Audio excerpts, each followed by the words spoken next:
Good afternoon, brothers and sisters. How are you all today? So, the audio, everything okay? Do I have to mute mine? It will appear to be so, unless there's a mini me over there.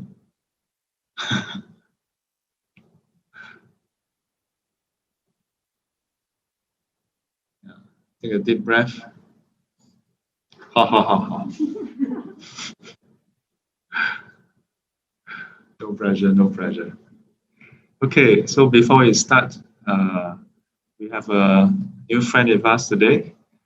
Tell us your name and how you got to know about this group.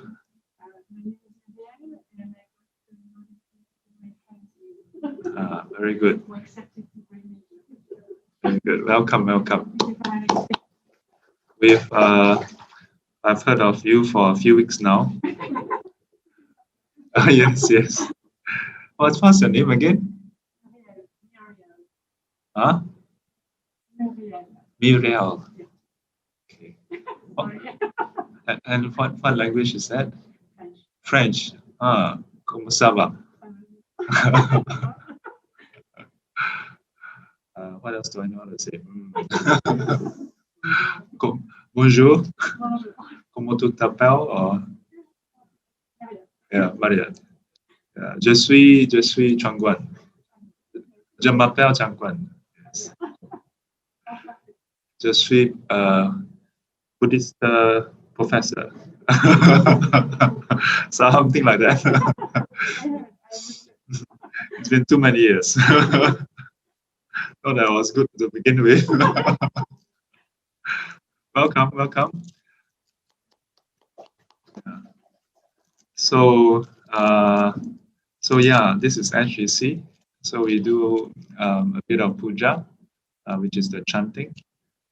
And you'll notice that there's the front part, which is the Pali chanting. And then there's the Chinese chanting. Today I did something different. Usually we'll do the chanting, which is like chanting. Today it's more like recitation. Yeah.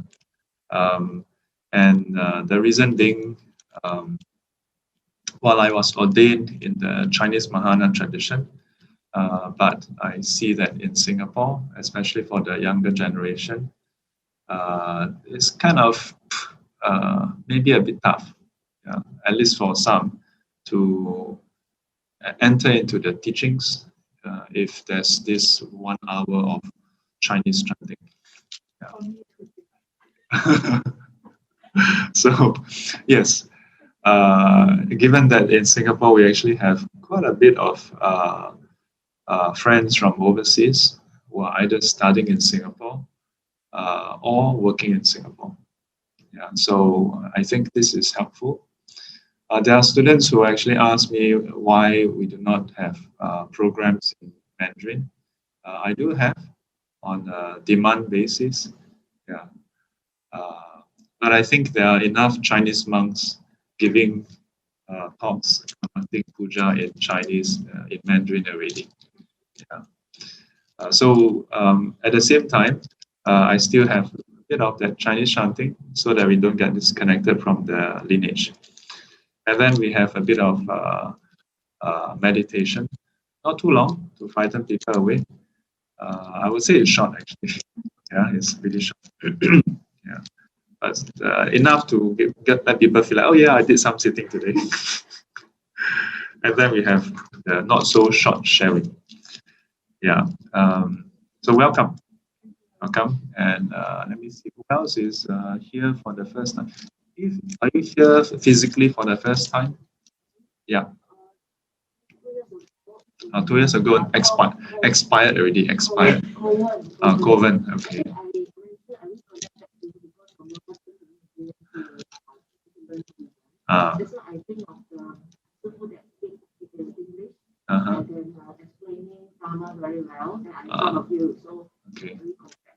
Okay. Okay. Why do you feel sorry? Sorry towards yourself or towards me? What's the support towards you? Oh, no, no, no. You should feel sorry towards yourself. You miss the Dharma.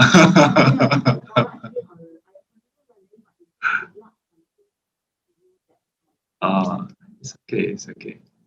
Yeah. There's a time and place for everything.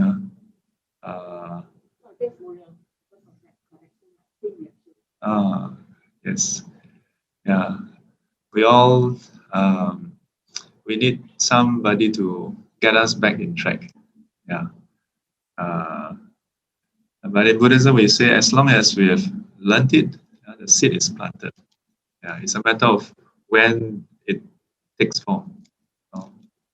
So welcome back as well, Eve. Welcome back. You see, the rest are all season parking holders, and as as you all can see, we are still in the social distancing setup.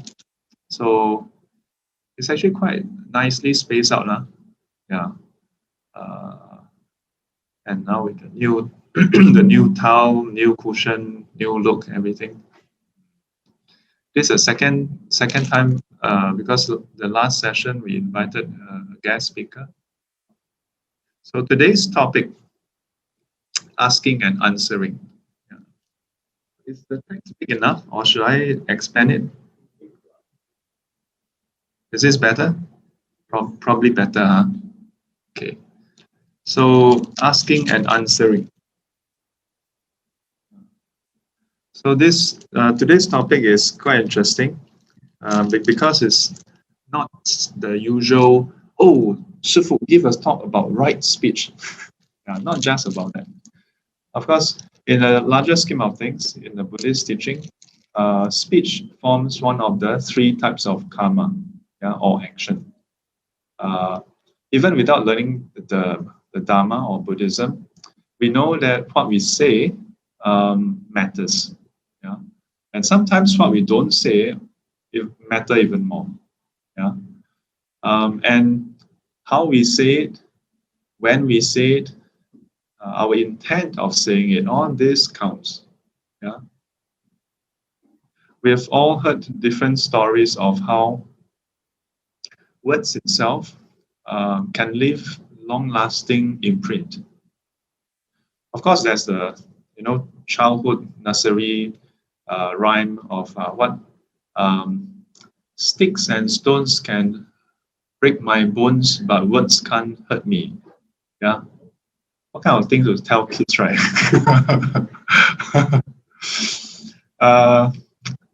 In a way, it's true also, right? Yeah, if someone throws stones at you or use a stick to hit you, whoever come up with that nursery must have lived up in a very rough environment, where people throw stones at each other and use sticks to.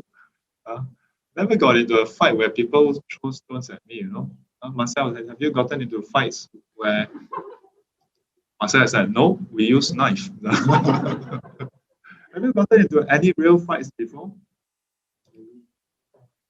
Primary school. Wow. Did you win? Can't recall. Yeah. Usually, history is written by the victors. So when you cannot recall means you didn't win. I actually never really got into any fights before. There was one official, unofficial fight when I was in primary school as well. So there was this kid who wanted to challenge me to a fight. and what happened? We went, recess period, and then we went to the field, huge field. So we ran out, and there were, you never have one-on-one fight.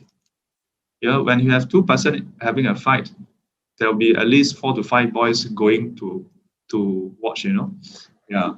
So a whole bunch of us ran out into the field, found one corner that's far enough so that teachers don't catch us, but near enough so that we can run back to continue class after recess. While we thought we want to have a fight, but we still thought we need to go back to class, So there we were out in the field, and then they were like, okay, yeah, let's fight. But then the thing is that kid was quite much shorter than me.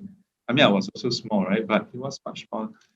Within a few seconds, less than a minute, I helped him down with his face on the field, my feet on the ground. So there wasn't much of a fight. So I wouldn't count that as a fight.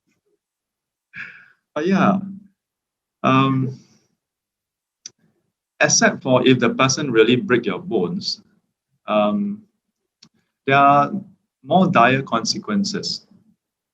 Yeah, I'm sure we have all heard individuals who said things to us and left a scar, emotional scar. Yeah. So, in the context of today's topic, asking and answering questions, what are things to consider in terms of this particular category of speech? So, I have copied two sets of sutta. The first one is on Vacha Sutta. Vacha, the root word is linked to basically speech. Vachana, words of the Buddha. Buddha Vachana, words of the Buddha. So Vacha is related to speech. So the translation is a statement. Or let's say something that you say. And the next one is Anha Sutta, questions. The second part is more related directly to our topic at hand. So I'm going to just go through this first, and then we go into a bit more, perhaps, discussion. So this is from the Anguttara Nikaya. So this is from the Anguttara Nikaya. And this is, let me just try to write it down and spell it for you.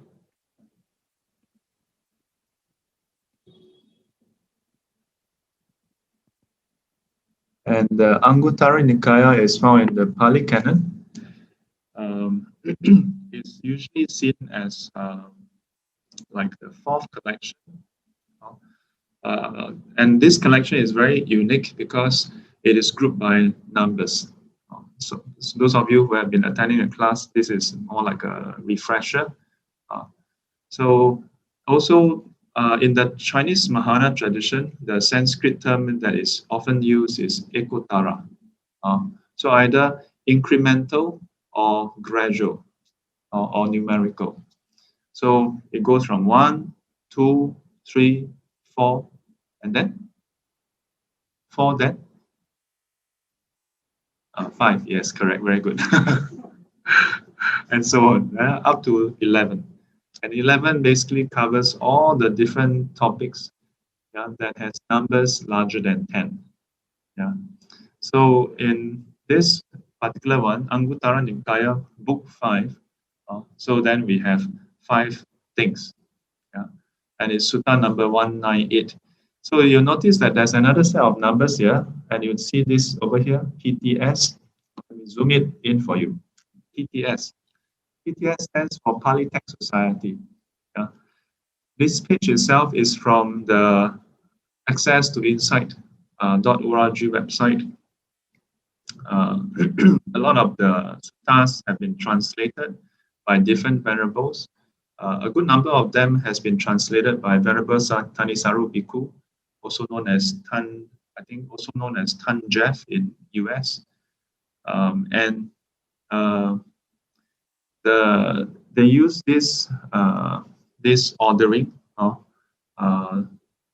more or less similar to the one that is used by Venerable Bhikkhu Bodhi, also based in US.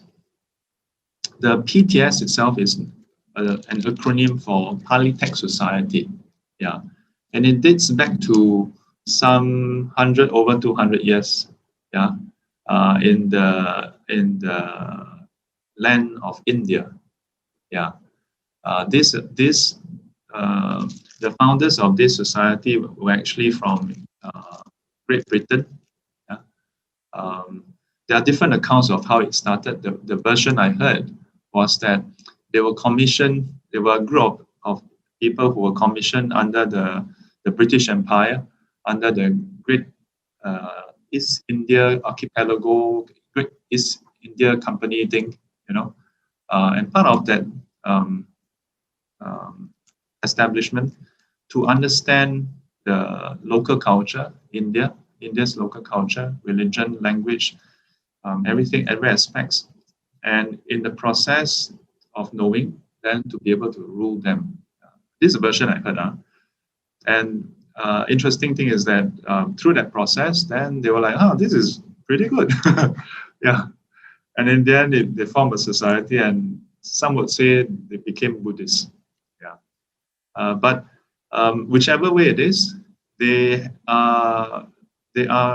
can be attributed to, in a way, the modern transmission of the Dharma, as far as the Pali tradition is concerned, through the English medium. Yeah.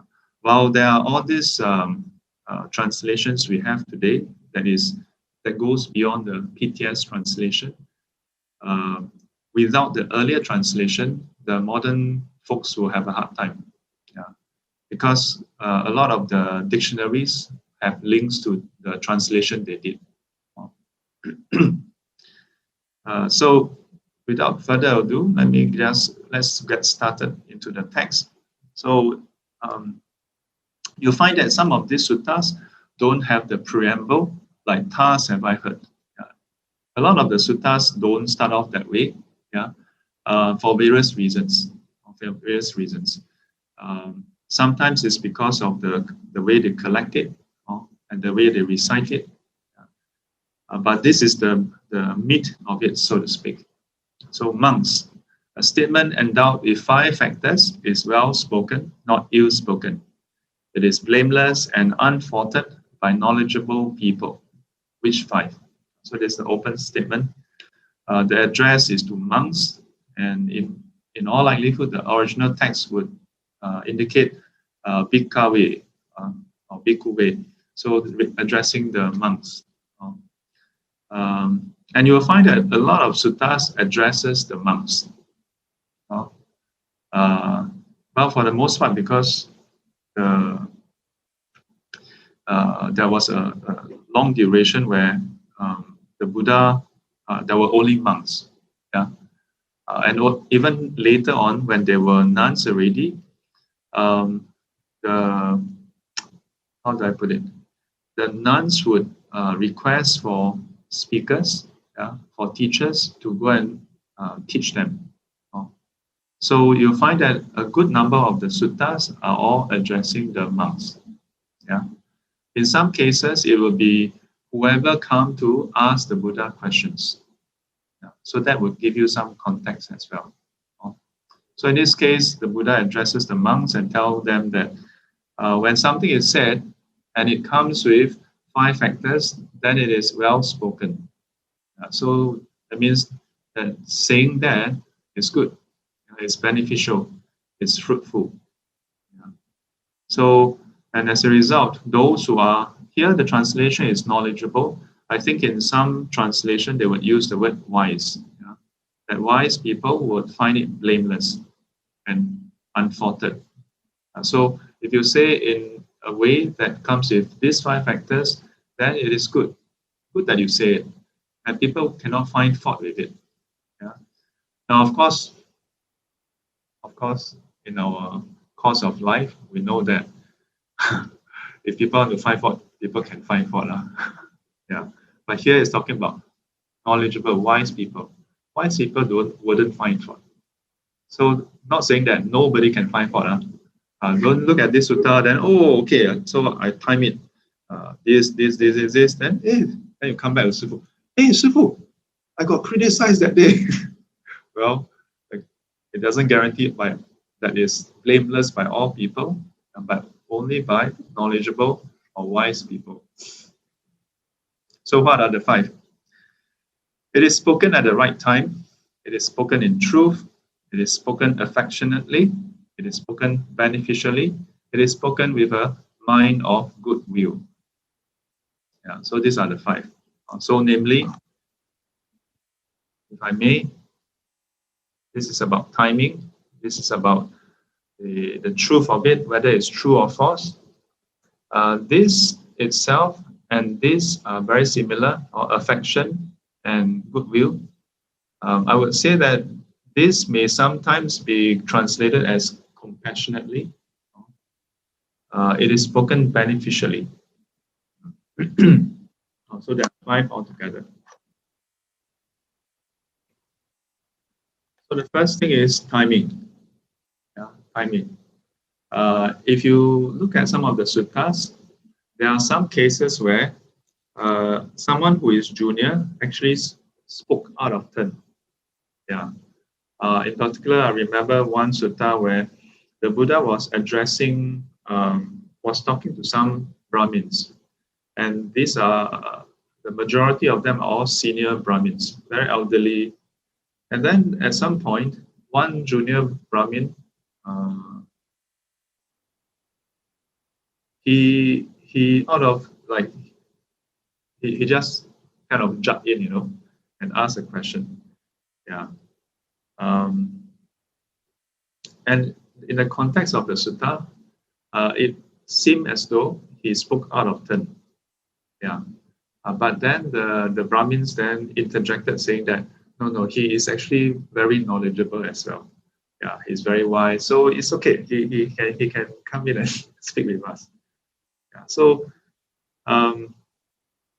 even in the Buddha's time, for the Buddha and among his peers, there's a certain kind of decorum, yeah, as to when is the right time to speak, who should be speaking at what time. Yeah.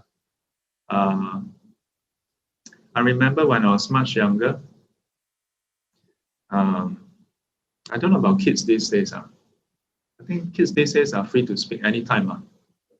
Is it? Yeah, to some extent. Let's interview our young participant. Yes. Anybody have a mic? We can pass around the mic. Actually, another way you all can do is get one phone, connect to the Zoom, and then just turn on the mic without the video, and that person can use that with the mic maybe, and so that the online speakers can hear what they say. Yeah. So what does our young participant have to say for yourself on behalf of all the hundreds and thousands of young people? Yeah, she's totally regretting turning up. She's looking with disdain, her shoulders slouching down, and then she's like, why did I come? No. Can try. Yeah. I was going to say let's spare her, but then Marcel prepared the mic, so you have to speak. Don't worry, you are among friends. Who is the one speaking? Who else? Oh no! How can you not tell? She is the youngest. She may look matured, but do you have anything to say? Let's not tease her, Yeah, I'm sure she get to speak whenever she want to speak, right? Say yes. Got man. God man. Yeah. So there you have it. You have the answer. God man. Yeah. From Muriel. Is it Muriel? How do you spell it? M-U-R-I-E-L. Muriel. Okay. What does it mean? I'm not sure. No meaning. You have your name and you have no meaning to your name. Our names have no meaning. Why? Your name has no meaning. All our names have some meaning. We may not know it, but we all know it has some meaning. Actually, I think even for Europeans, the Western names actually usually have some etymological link as well. Yeah. Okay. So your homework for today, go and find out your main name. Meaning of your name. Okay. Yeah, so what she said just now, let me explain to you. That was in Singlish. God man. So you've been in Singapore for quite a number of years. A few years, huh? You must have heard people say God man. So the first part is an English term, God. Yeah. The second part is more like Hokkien, meh. Yeah. So you're not supposed to speak in a Western way, not God meh. No, you're supposed to say God meh. And with if you want to emphasize, use a frown. God meh. And then to further punch in with a hand raised up. God meh. But it must be timed. Cannot be God meh. Then off sync. Yeah. So you see, since young, they are trained. Yeah, Singaporeans are trained since young to express their emotions. Yeah, we're quite in touch with our emotions. Yeah. So very good. So from the answer, we know that she don't get to speak at all times. Yeah.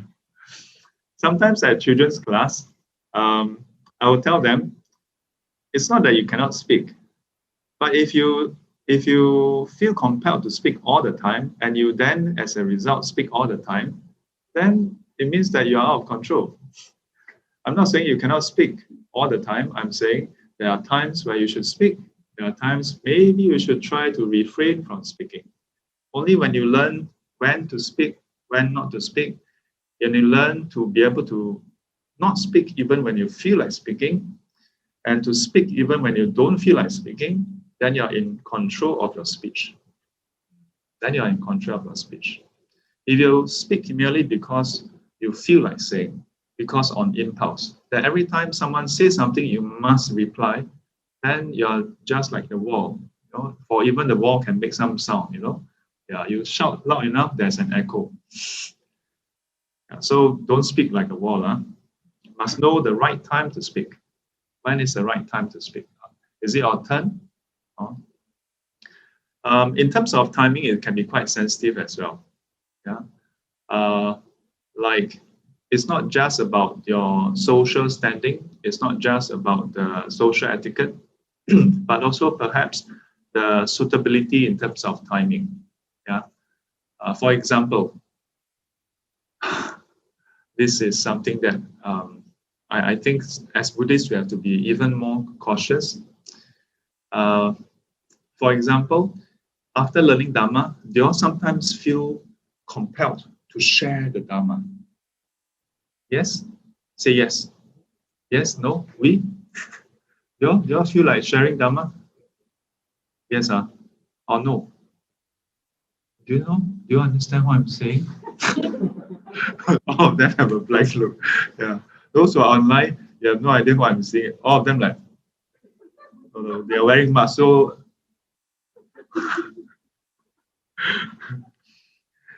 no, I've met a lot of, not a lot. I've met some students who are so, excited to share Dharma.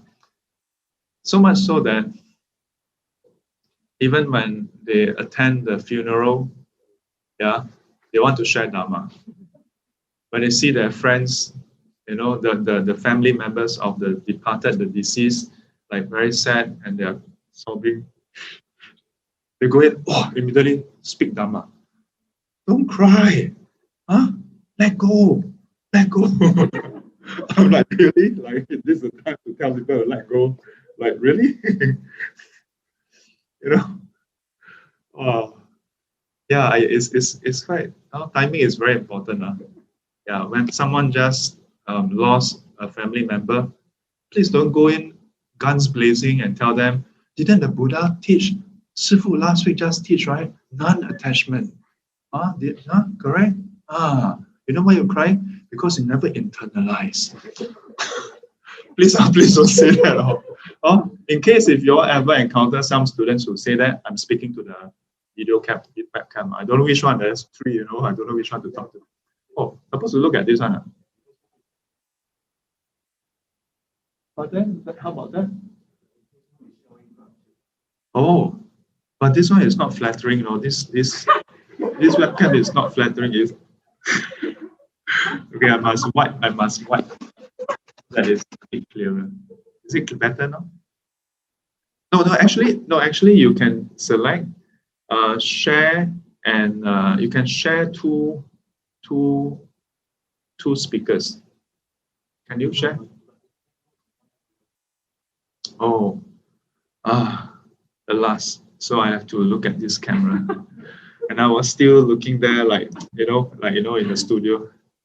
Yeah, so in case if you all encounter some Buddhists who go around consoling people by telling them to let go, none of my problem, okay? It's not my fault.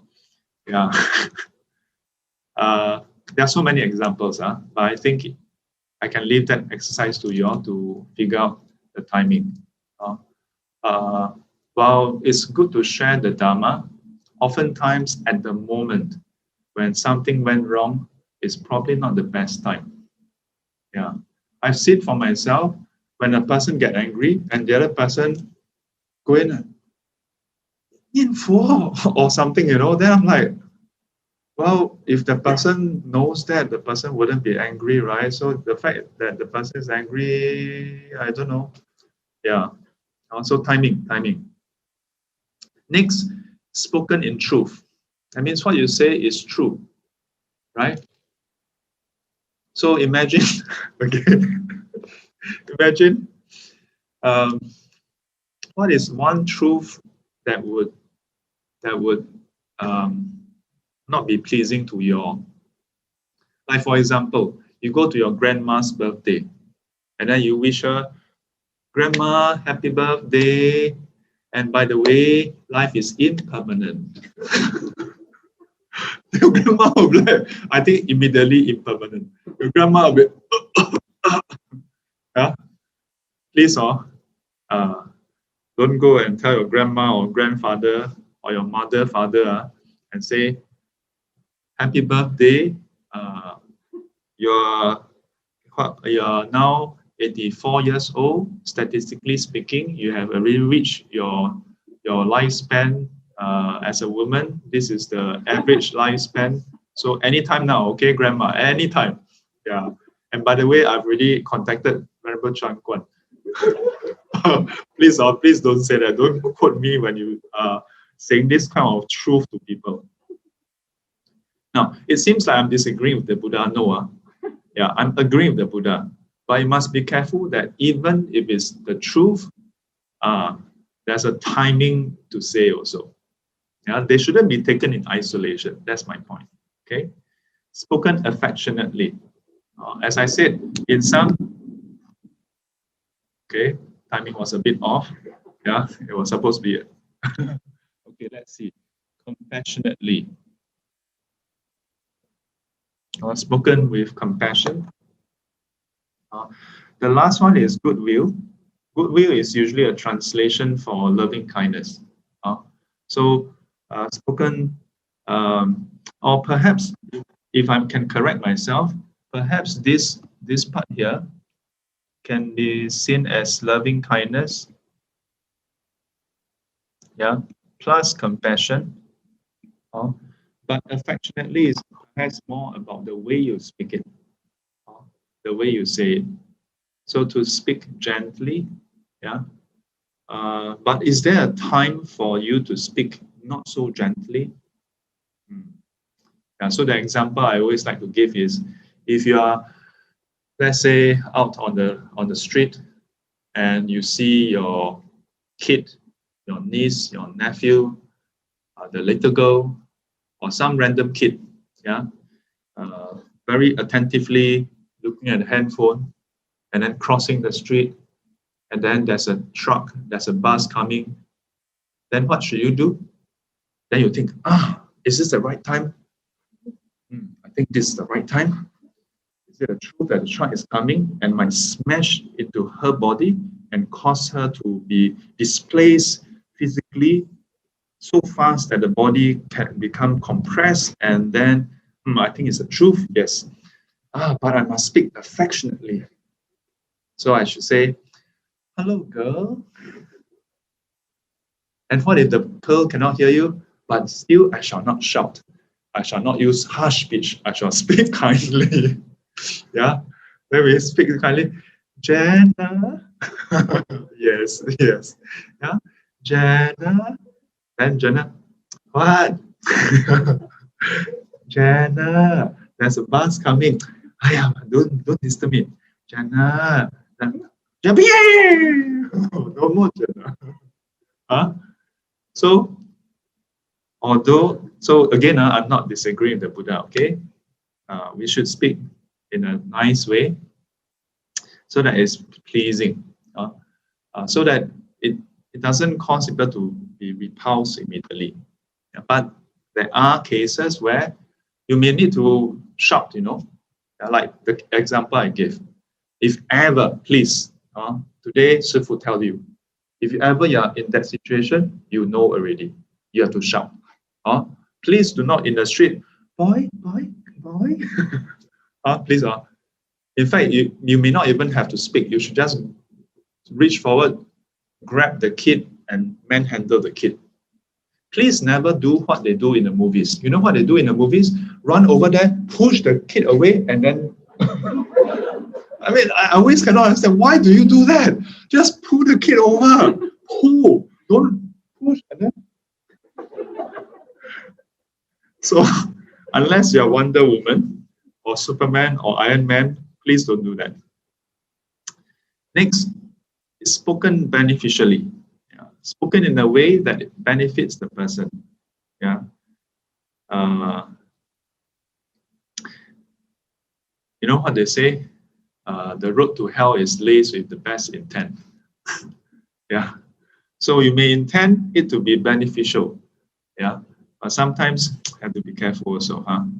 But in other words, before you speak, you should ask yourself, what is the outcome of speaking?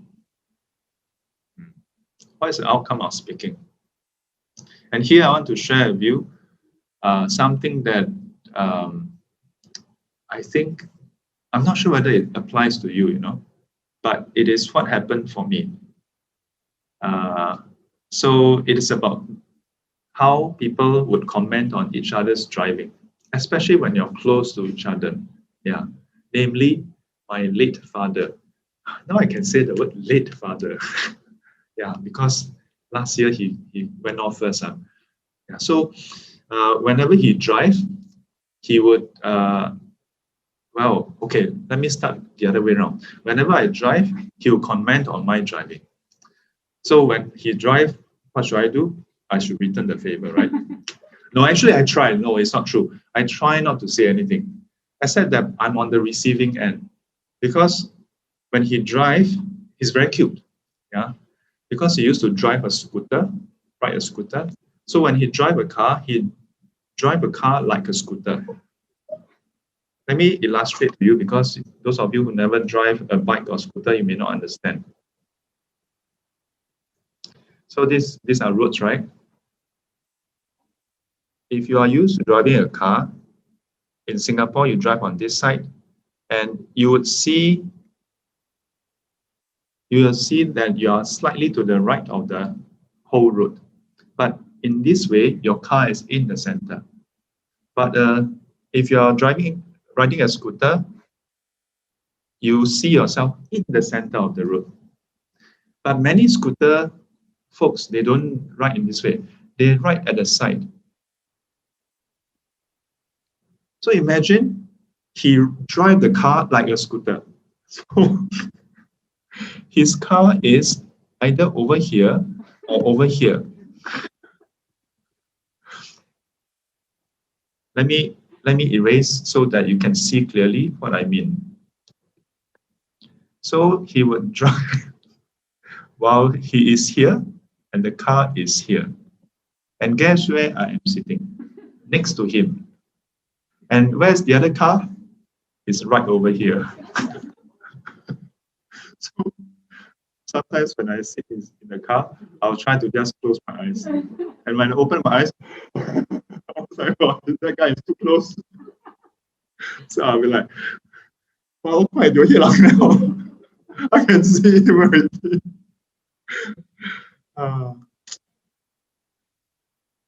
what would we not give to have the experience again, isn't it? Yeah. But so I used to comment. And I try to refrain myself to only comment at the critical timing. So I observe this, the timing. Only when I'm about to see the pimple on the other driver, then I will speak. And I will speak the truth. We are too close. I will try to speak affectionately, maybe not so affectionately. I'm like, oh! But I think it's beneficial. So I spoke. Was I speaking with a mind of goodwill, of kindness? I think at that point in time, I don't have time to think of kindness. I was, to be fair, just afraid of dying.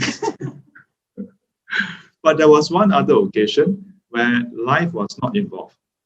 So one day, we drove back, and he was starting to park. And our place has very interesting lots. Let's just say that it's not the widest, yeah, especially if you don't get that particular lot number 4 or 5, yeah. So he would do this movement where he will do a reverse parking. Yeah? Singaporeans, we are quite good at reverse parking. So he will reverse in, and then he will reverse out, and then he will reverse in, he will reverse out, then he will reverse in, and then he will reverse out. I can go on for about 5 minutes. And you see, my whole family, they're all laughing, the whole face, because they all went through that. And so usually I would speak with the thinking, no, this is for his own good. Yeah? That is beneficial. I should speak because this will benefit him.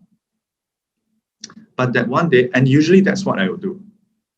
And when I keep doing that, he will get upset, but he will not say he's upset. He will do this.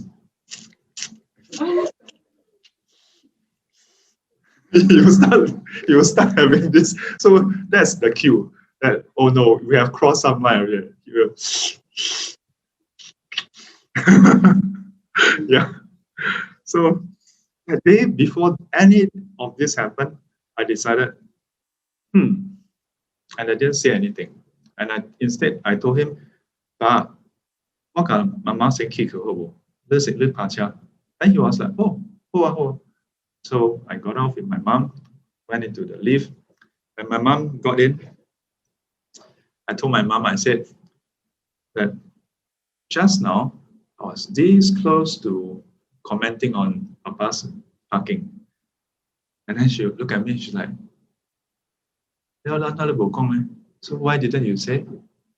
So I said, well, I thought to myself, while my intent is to benefit him, like, help him know, how to park or whatever. But I asked myself, based on past experience, will he accept it? Will he be open to it? Or will he get upset?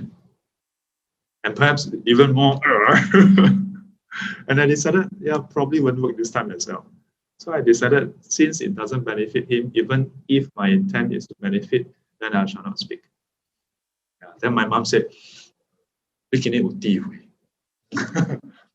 you're wise. I give so many Dhamma talk. She never say I'm wise, no. Yeah, the one time I never say anything, she said I'm wise.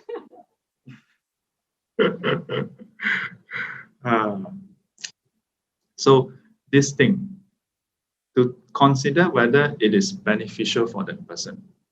I think this is especially applicable to many parents, because with the best intent, we want to caution our children of impending danger. We want to tell them how from our experience that they are going to face dire consequences. Yeah. But sometimes we have to also consider again whether it's the right time. Whether as a result of our concern, our tone makes it acceptable, make it amiable. Yeah. And sometimes we have to also consider whether we speak with the right intent. Earlier, I mentioned that I check my intent, and my intent is to benefit my father. But I'll be truthful with you. I realized that sometimes I really couldn't care less. I just want to say, and I think for a good part of my life, not just to my father, but to anybody I come across, I just want to say my mind. Yeah. And I realized that there's a lot to do with pride than any iota of loving kindness or goodwill.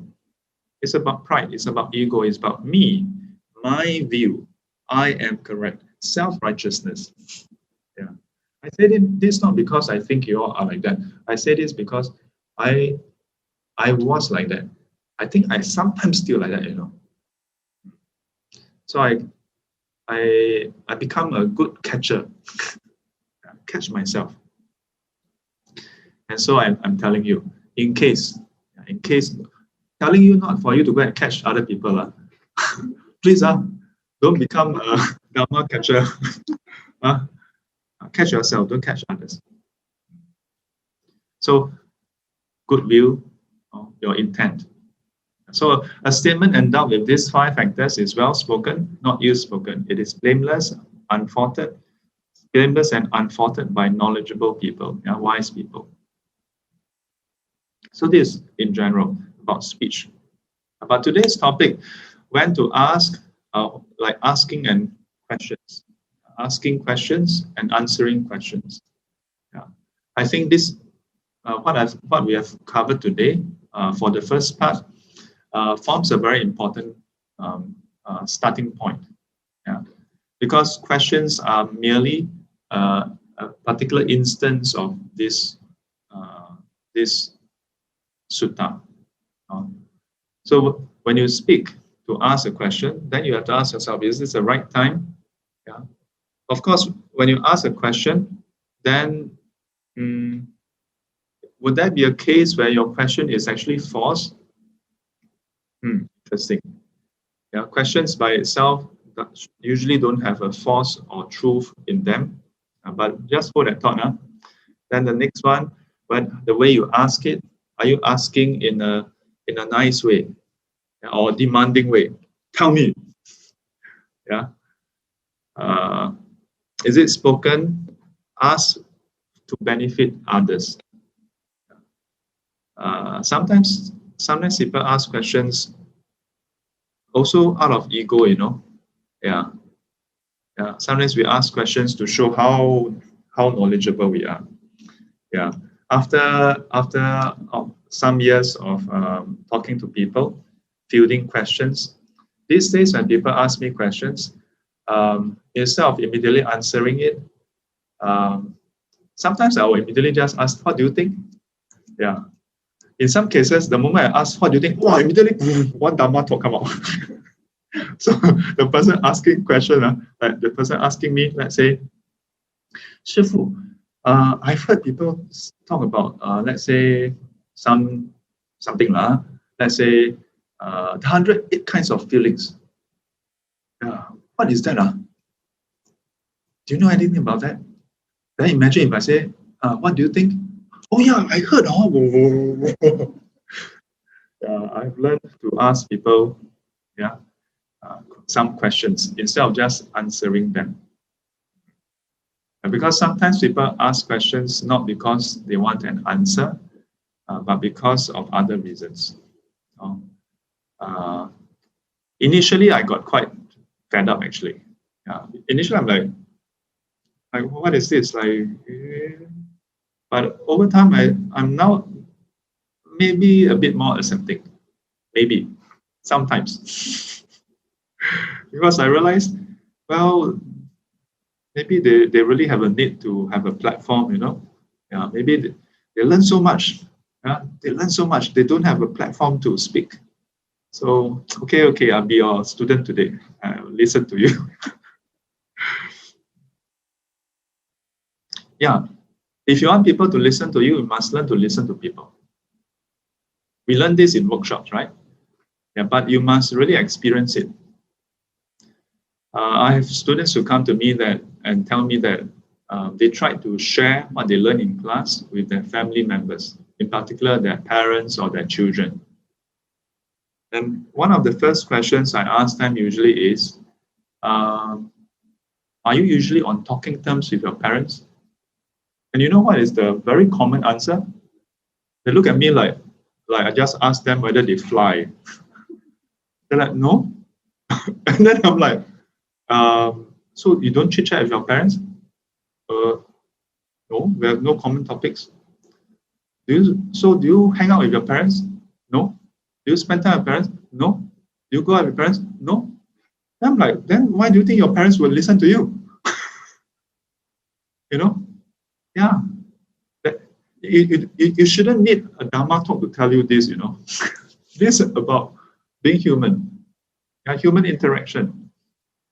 If you never spend time with a person, how can that be trust? How can that be rapport? The first thing you meet a person, and the first thing you say is, have you done your homework? The first thing you say is, burning Joss paper is wrong. The first thing you say is, come to the temple. Learn Dharma is very good. Who will listen to you? That's why oftentimes when students bring their family or their colleagues or whoever to come to see me for counseling, I often tell them, number one, don't tell them it's counseling. Number two, I'm really going to just chit chat with them. So don't think I'm going to do counseling. Yeah. And later I found that actually it's actually more beneficial this way. Yeah, because it helps them to build up a rapport. It's a two-way thing. Yeah. And it gets them to be comfortable to share as well. Yeah. I can ask my mom how much time I spend talking to her, talking to my father, listening to them. She laughed. Hey, don't laugh like that, leh. As though I'm not telling the truth. Truth or not? Truth, huh? I think when I was in primary school, I spent more time talking to my mom. Because primary school, homework is very simple, just done. Then, other than going to playground, when you're at home, then follow mother in, follow mother out, follow here, follow there. Then talk. Yeah. One common thing I tell my mother is that when she ironed the clothes. Last time our house very cute one. We don't have the ironing that stand. We have this very thick cloth with that is very coarse. It's like hemp, and then like very thick layer on the floor, and then there's one more layer that is like bed sheet. I think 2 layers, and then that's how we iron the clothes. Remember? Here, staple. Yeah, then she's ironing. Then we talk. Then I look at her, and then I'll tell her, Ma, Ma, you have grown old. That was when I was in primary school, when she was in her 30s. That's 40 years ago now. Yeah. So now really grow old already. Clearly grown old. So I've been telling her the truth. If she still don't get it, what can I say?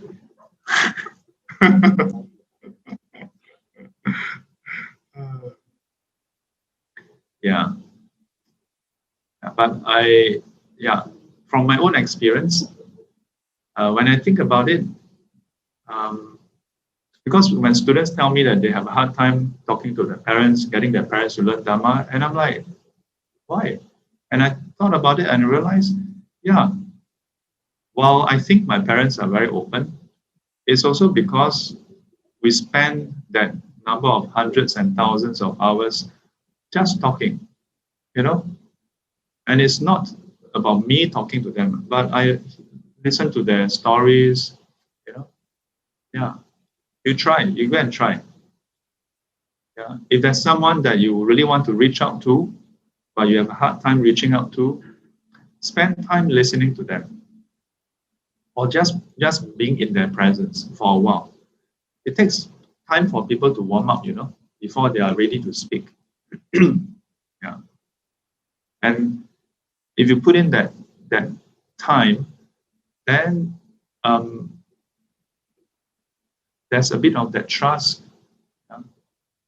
Then they are ready to share with you.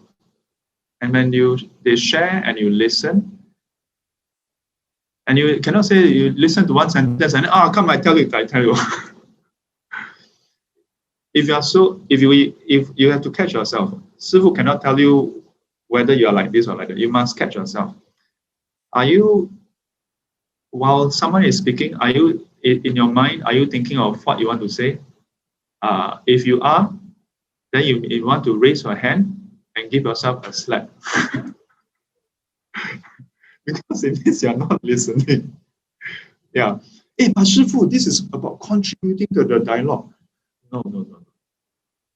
Yeah. Listen first. Don't be so eager to contribute anything. The fact that you think you're contributing, it means that you think you have something that is worthwhile to contribute. Maybe you do. I can't say I know. Yeah, but don't jump to that conclusion first. And again, I say, I used to be very strongly in this part of the spectrum. I like to think that I'm a bit more closer to this side now. So take the time to appreciate people's story when they tell you. Just listen. And you'll be surprised, As much as I always say this whole rubbish about non-judgmental, but this part, this whole politically correctness about not judging people, right? Really nonsense. But the listening part is really where you really need to suspend your own value system, your own thoughts, perception, your interpretation. Just listen. And you'll find that it's very rewarding. Yeah. And you get to connect with that person in a totally different level. Just listening. Yeah. So then we can think about how to answer the questions. Because then you will know what kind of question that is. And here, there are 4 different ways of answering questions. Okay, this is from also from Anguttara Nikaya, book 4, Sutta 42, Anha Sutta. There are these 4 ways of answering questions. Which 4? Also 4 ways. There are questions that should be answered categorically, straightforwardly, yes, no, this or that. There are questions that should be answered with an analytical, that means qualified answer, defining or redefining the terms. There are questions that should be answered with a counter question. There are questions that should be put aside. These are the 4 ways of answering questions. And if you recall the different Dhamma Talks Q&A session, you'll find that a variety of these different approaches are used by myself and other speakers.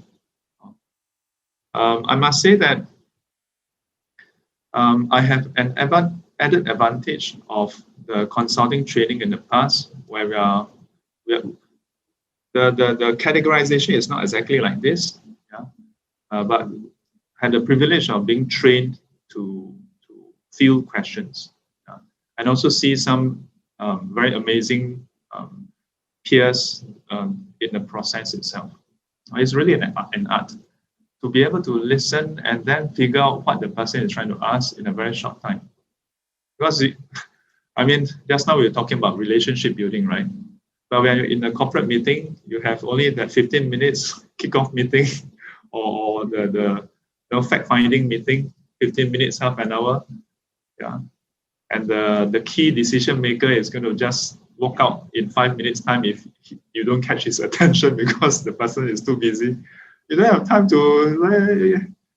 so you must really catch it very fast. And you notice sometimes, especially for those who volunteer with Shifu, You notice sometimes I will just stop people when they're answering and I say, I ask you a categorical question. I ask you yes or no. I ask you, did you do this or not? I ask you, when did you do this? When did that happen? Don't give me anything else. I just need that answer. This is not just about Dharma. This is about our day-to-day life also. Yeah. Even for students. Yeah. When you're answering, oh, but Sec 4, oh yeah, you finished Sec 4 already. Huh? Yeah. Hey, so where are you going? Yeah, what course are you taking?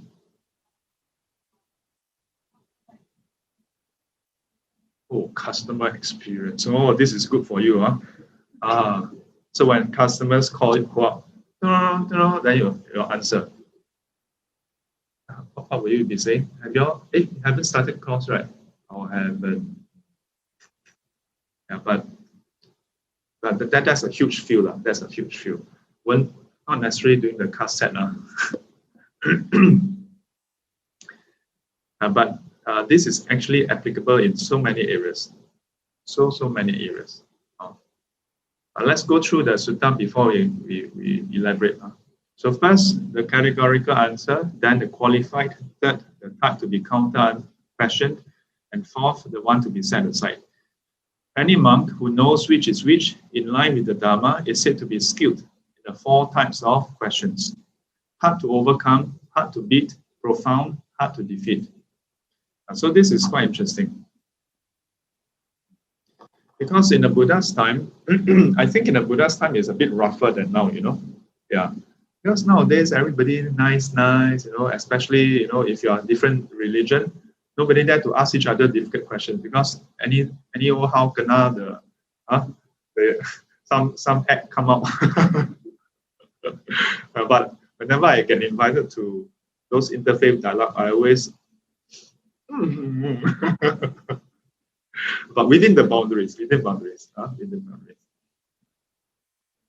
But it's not that I'm attacking other religion. Okay. When in interfaith dialogue, I ask difficult questions about the differences, because oftentimes we gloss over the differences, we whitewash them, and that kind of harmony, that kind of friendship is surface very superficial. So here, the part I want to highlight is that in the Buddha's time, they received attacks, verbal attacks. Yeah, people from other schools, from Brahmins, from the ascetic groups, they would come and ask difficult questions. Yeah, and from the sutta, you see clearly that the intent is to defeat that particular speaker, that particular monk, because that particular monk is the Buddha's disciple or the Buddha himself. And the aim is by defeating that person, then you are defeated, monk, so you must now become my student. In the Buddha's time, it's like that, Yeah. So, of course, there are some who get defeated, then they just keep quiet and then walk off. You can find that in some suttas, it's like that also. Yeah. So, hard to overcome, hard to beat, profound, hard to defeat. Because in the past, people really challenge each other. Yeah, very rigorous, a lot of rigor. He knows what's worthwhile and what's not, proficient in recognizing both. He rejects the worthless, grasps the worthwhile. Is called one who has broken through to what's worthwhile, prudent, wise.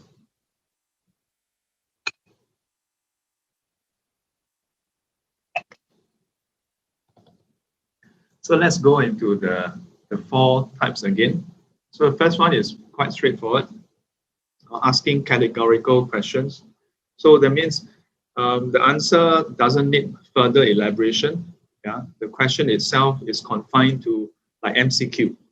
Yeah, the answer is there's only a few answers possible. It's not always a yes, no, but oftentimes a good example would be of categorical questions would be yes, no.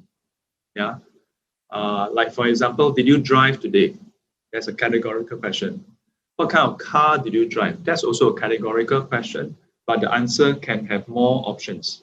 Yeah. If I were to then ask you, like, what do you think about driving? That's not a categorical question, because then that's about your expression and so on and so forth. Yeah. Do you think driving creates pollution? Yeah. First part maybe yes, then you have to substantiate. Yeah. There are questions that should be answered with an analytical answer. So you have to qualify, defining or redefine the terms. So sometimes you'll hear students ask certain questions, and Shifu may say, are you trying to ask this? Paraphrase it. Yeah. And this part is linked to another section earlier about the tone. Yeah.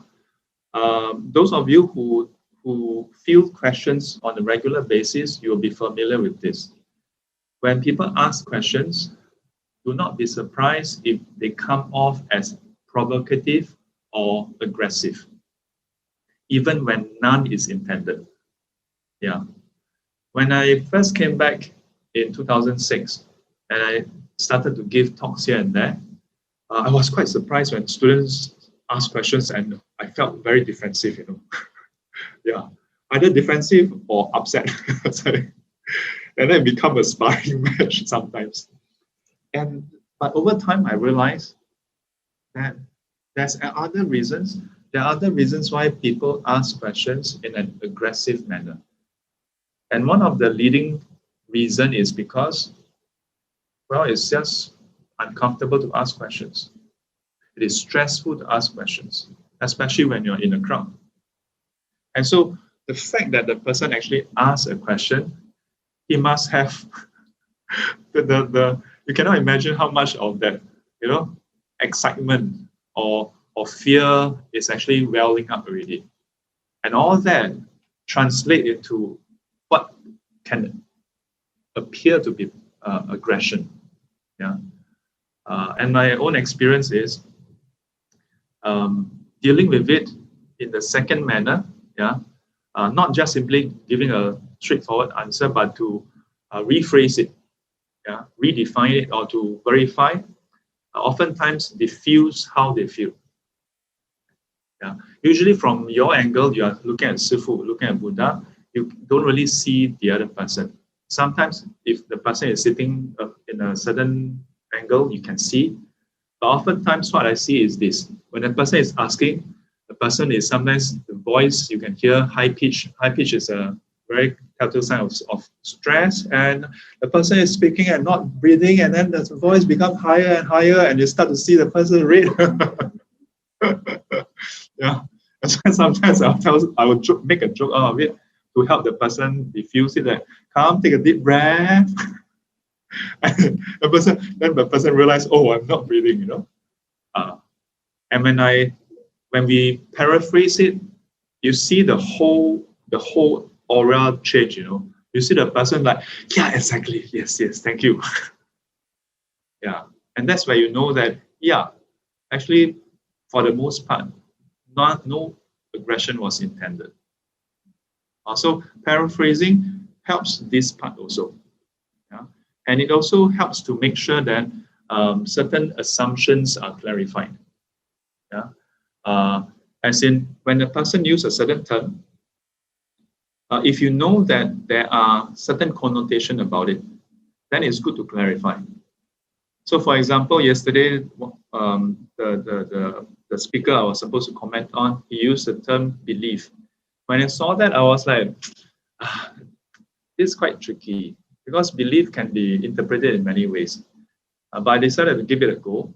Unfortunately, it's not so much a Q&A where we are just side by side chatting. So there's difficulty in that kind of clarification. But as a result, even more so, when you have opportunities, good to define or redefine the terms. Like, for example, if the person say that, do you believe in God? Yeah, then you may want to ask, well, it depends on how you look at God, if you and sometimes you think about it, if the person asks you, do you believe in God, or do you believe in Buddha, or believe in karma, seems like the first category, isn't it? Right?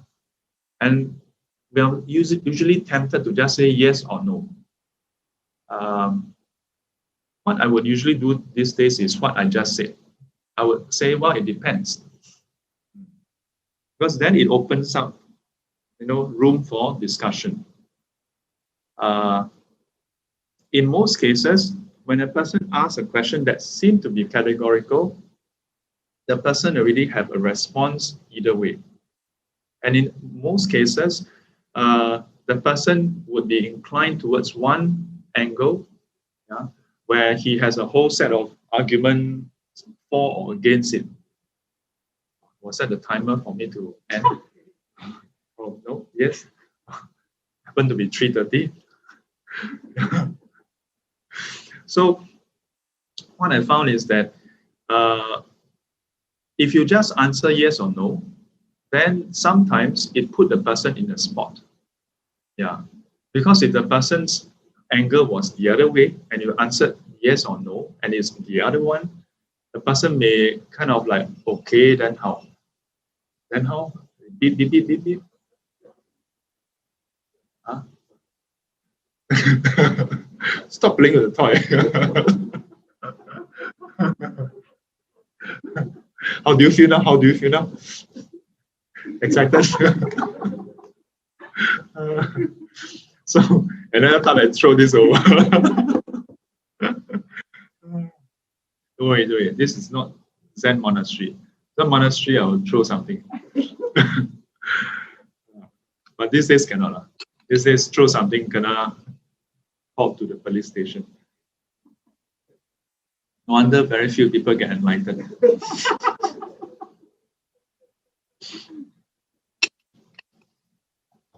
Yeah, so so I realize I find that from my own experience, try to understand why the person asked the question first. So next would be there are questions that should be answered with a counter question. Yeah. So there's a bit of overlap. You realize? Yeah, because when you redefine terms, you shouldn't just say you redefine and that's it. Yeah. So I would often position the redefinition as a question. Would you agree that this is how it is, or what do you mean by this term? So it's a counter question, but it's actually trying to redefine it with a counter question. So there are cases where a counter question is purely a counter question. Yeah. And usually is to get the person to revisit their premise. So you must know when to use which one. For example, let me see. Can I come up with an example for this? So for example, if someone say, is it true that all illnesses is due to karma? Yeah. That if I fall sick, then it's due to bad karma. Yeah. Then I may ask like, well, when you have headache, is it due to past karma? So I ask a question. Person can answer yes, no, but it's basically getting the person to questioning the person's premise. Yeah.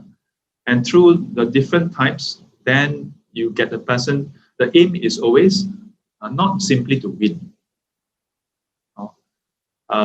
And here I want to highlight this, which is to be aware when we have that urge to win. Because trust me, all of us have that urge. Okay? Even those who say, no, I'm the stupidest. Be careful of those who say that they are stupid. Oh, this is the first class honors ego person. Those who openly tell you, I'm very stupid one. Especially Singaporeans, when they say, I'm stupid one. Oh, you watch out. This expert level. Expert level. There are questions that should be put aside. Or some questions shouldn't be answered. So in the Buddhist teaching, there's a whole category of questions that are traditionally not answered. I say traditionally because in the Pali Canon, they are not answered, but in the Mahana Sutras, they are answered. Yeah. For example, if usually in the Pali tradition, if a question is asked, what happens after parinibbana? Then the answer is usually, well, your concern should not be about that. Yeah, because the classical answer is, well, your question itself is based on the wrong premise. Your question is based on the notion of a self, yeah, but no self to begin with. So the question is inadmissible.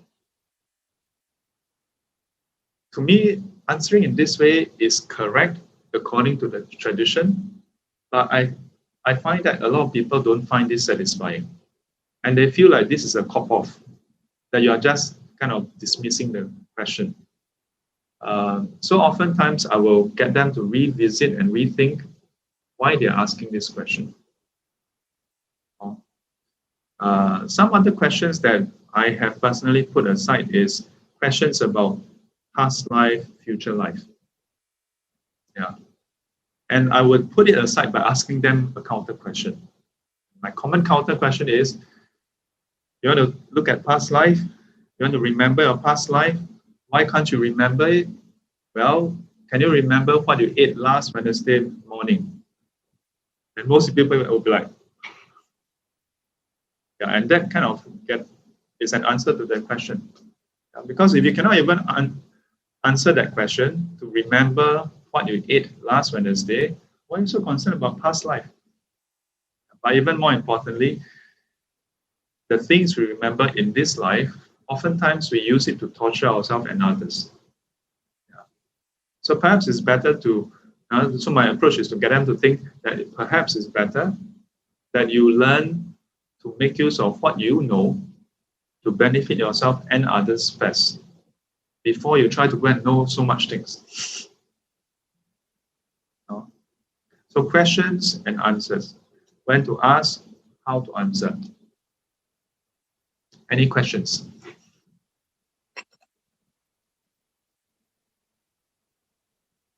Although this may not be the right time because it's 3:34, 3:36.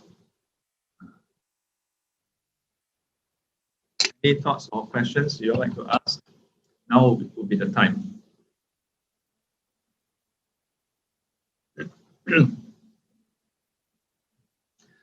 How about Facebook? Anybody from Facebook have any questions? No? Yes. No. Okay. I thought Dr. John raised the hand with a question. Okay. So if not, I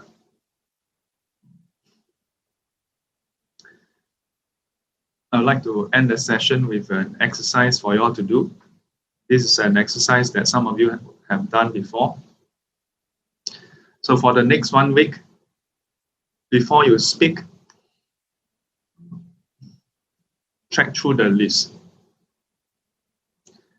An easier exercise would be, for this 1 week, don't speak.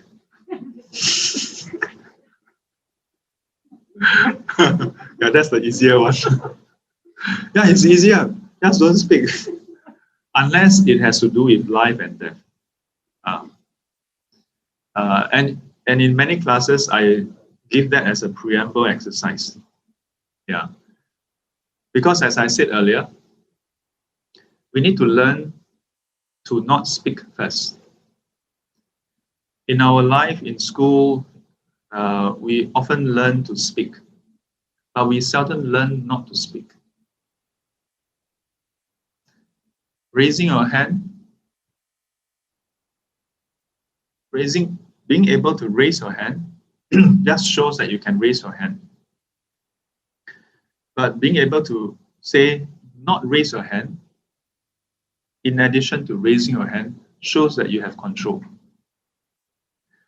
If we only know how to speak and will speak whenever we feel like speaking, that we don't know how to stop speaking, be able to catch ourselves, then we have not mastered speaking. So if we learn to say, we saw something, we hear something, and so on, and we have the urge. If we stop ourselves then it's easier to see the urge. And when you see the urge and you're able to say, despite the urge, I don't speak, then you are in a good position to then decide whether it is the right time to speak, whether speaking would benefit others or not, whether your intent is right, and how to speak, and so on. So try. I let you all decide whether you want to do the easy one or the difficult one. Put your palms together.